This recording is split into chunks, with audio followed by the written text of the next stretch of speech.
কাতারের রাজধানী দোহায় আরব ও মুসলিম বিশ্বের নেতাদের এক শীর্ষ সম্মেলনে ইসরায়েলের বিরুদ্ধে কঠোর ও ঐক্যবদ্ধ প্রতিক্রিয়া দেখানোর ব্যাপারে একমত হয়েছে। কেউ কেউ আবার আরব বিশ্বের নিরাপত্তা রক্ষায় ন্যাটোর আদলে সম্মিলিত নিরাপত্তা বাহিনী গঠনেরও আহ্বান জানিয়েছেন।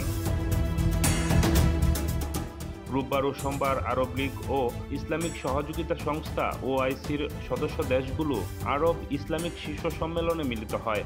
এতে ইসরায়েলের বিরুদ্ধে সুনির্দিষ্ট ব্যবস্থা গ্রহণের একটি প্রস্তাব পাশ হয়। এতে বলা হয়, ইসরায়েলের বেপরোয়া কর্মকাণ্ড এই অঞ্চলে শান্তি ও স্থিতিশীলতার জন্য হুমকি স্বরূপ। গত ৯ সেপ্টেম্বর হামাস নেতাদের লক্ষ্য করে কাতারে হামলা চালায় ইসরায়েল। এতে কাতার সহ মুসলিম বিশ্ব নড়েচড়ে বসে। কাতারের প্রধানমন্ত্রী শেখ মোহাম্মদ বিন আব্দুর রহমান বিন জসিম মার্কিন প্রেসিডেন্ট ডোনাল্ড ট্রাম্প ও তার প্রশাসনের শীর্ষ কর্মকর্তার সঙ্গে দেখা করেন। এর আগে তিনি জাতিসংঘের সাধারণ পরিষদের এক সভায় জোরালো বক্তব্য তুলে ধরেন। সম্মেলনে কাতারের আমির Sheikh Tamim bin Hamad Al Thani বলেন, ইসরায়েলের আগ্রাসন স্পষ্ট। তাদের কর্মকাণ্ড বিশ্বাসঘাতকতামূলক ও কাপুরুষোচিত। তারা গাজার যুদ্ধের অবসানের জন্য আলোচনাকে দুর্বল করার চেষ্টা করছে।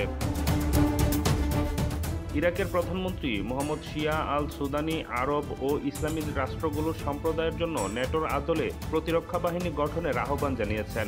তুরস্কের প্রেসিডেন্ট তাইয়েপ এরদোগান অঞ্চলের জন্য স্বয়ংসম্পূর্ণ প্রতিরক্ষা ব্যবস্থার আহ্বান জানান।